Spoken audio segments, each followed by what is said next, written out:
All right, welcome to the CXM Experience. And as always, I am Grad Khan, CXO, Chief Experience Officer at Sprinkler. And today we are talking about potato salad. So potato salad is our topic for today. And you're going to wonder, how does this relate to what I'm doing every day in my marketing enterprise? To which I answer, I'm not 100% sure yet, but hopefully within about 10 minutes, we'll have that all figured out. So I had a really interesting experience over the last few days with my mom, who I've talked about a few times on the show. And she's a regular avid listener. So hi, Mom. This is our potato salad story. And thank you for getting everything done today so I could do the podcast. Very, very much appreciated. I'll talk about that story in a few minutes too. And I just want to talk a little bit about the benefit of specificity when it comes to getting things done. So a quick little bit of background on potato salad and just sort of like the current sitch in terms of the family. So most of my family is up north, either kind of between sort of New Jersey, Pennsylvania, all the way up to Toronto, mostly in extremely cold weather right now. There's a massive winter storm going on. We're in sort of the middle of February. Power is out. It's blowing snow. It's a really rough, cold, very awful winter months. That worst of the eastern coast winter, which is February, is always if it's ever been a terrible day in a winter, it's usually been in February, which is also when my birthday is.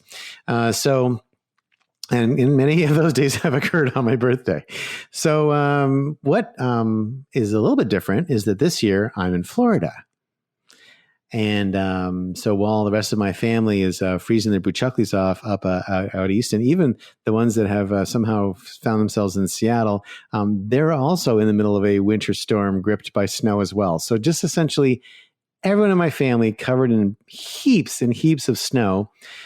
But here in Florida, it's about 85 degrees, gorgeous, sunny, dry as a bone, and amazing summer weather. Like just absolutely gorgeous summer weather. And of course, when you have gorgeous summer weather, what better thing to do than to have a picnic? And so without driving my family too crazy, we've been having lots of picnics. And, what better thing to have in a picnic than potato salad?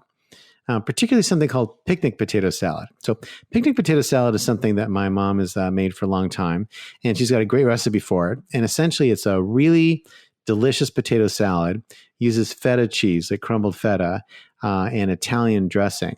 And it does not use mayonnaise and sour cream. So you can actually take it on a picnic, and it won't curdle and kill you. So it's a very effective and very delicious potato salad.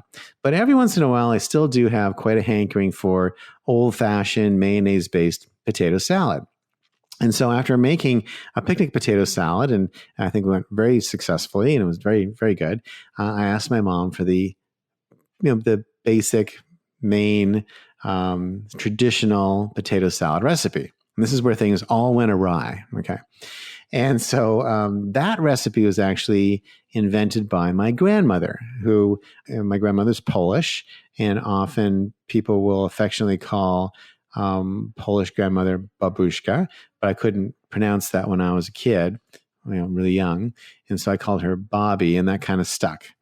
And so Bobby and Jaji were my Polish grandparents. Very amazing, incredible people, which I will talk about at some point in the future, but absolutely amazing.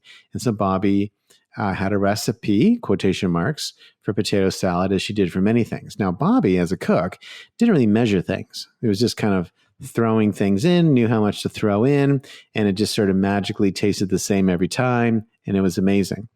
And so after getting the picnic salad recipe, which is pretty specific, and my mom's got it's 2/3 a cup of Italian dressing, a half a teaspoon of dill weed, a half a teaspoon of oregano. It's all very precise. And my mom's really good at writing these things out and with directions and how it all goes together. I asked her for the recipe for Bobby's potato salad. And she sent me the recipe. And I don't think I've laughed this hard in my entire life. And so basically the recipe is boil potatoes, add egg and boil, place potatoes in a pot, in a bowl, add mayonnaise and sour cream, and then some lettuce. That's the recipe. like, what? Like, boil some potatoes and some eggs, throw in some sour cream and mayonnaise, and then pop in some lettuce? Like, how am I supposed to make that? Right. So I just thought it was the funniest thing I'd ever seen. And my mom was like, you just make it. And I'm like, how much? Like, how many potatoes? How many eggs? How much sour cream? How much mayonnaise? Like, it just didn't make any sense to me at all. So I was kind of night before surgery, so I might have been a little punchy as well, but I was like laughing my face off. And so I called my sister, and I was saying to my sister, just this kind of hilarious recipe that mom had sent me, which was completely not understandable. And so my sister said, oh, I've got it. Okay, I've got it. You don't need to worry about that. I will send you the potato salad recipe. And so she sent me one with like specific numbers in it, which is pretty cool. But the numbers it just seemed a bit odd to me because it was 5 medium-sized potatoes and then a cup of sour cream and a cup of mayo and then a bunch of other stuff. And I thought 2 cups of mayo and sour cream and 5 potatoes like that didn't make any sense to me either. And so I'm talking to my mom about this new recipe that my sister had sent me. And I said, this just sounds like potato salad soup or something. Like, it doesn't sound like, it sounds like mostly liquid. And then with like a little bit of potatoes floating in it, it doesn't really sound like potato salad. And so mom says, well, that doesn't sound right either. And I said, well, what is it? And so my mom again began trying to describe it to me. And so what was so cool, and this is like the sort of the fun part of the story, is I eventually said to my mom, could you just do it? Could you just make it? And while you're making it, take a picture of every step. And as you do each step, could you also measure the quantity and write out a recipe with the actual quantities? So now I have a photo essay from my mom with pictures of her hand, the jar, the measures. What I love about some of this stuff, some of these are like measuring spoons from Tupperware parties from the 70s. I'm just like, oh, I love this stuff. And the exact, like how it goes in, exactly how to dice the lettuce, exactly how to cut the potatoes, the exact width of the egg, the exact width of the potatoes, exactly how much sour cream, not a cup, exactly how much mayonnaise, not a cup, exactly how much pepper. Oh, by the way, she's using Miracle Whip, not mayonnaise. So we can argue about whether Miracle Whip is mayonnaise. And that's kind of an interesting sort of debate we can have. And mustard and everything else. It's just like the whole thing spelled out in aching detail. I have zero issues about making this now. Now, I can guarantee you that when I make it, I will make modifications of my own. I'll probably use mayonnaise, not my Miracle Whip, for example, and other things as well. But I'll make those modifications off a base of understanding of knowing that the current ingredient list goes in perfectly. And I think it's an interesting analogy for me, this whole process of really wanting to make this potato salad, getting something so unspecific that I felt like I just didn't know what to do. Then getting something that just didn't sound quite right.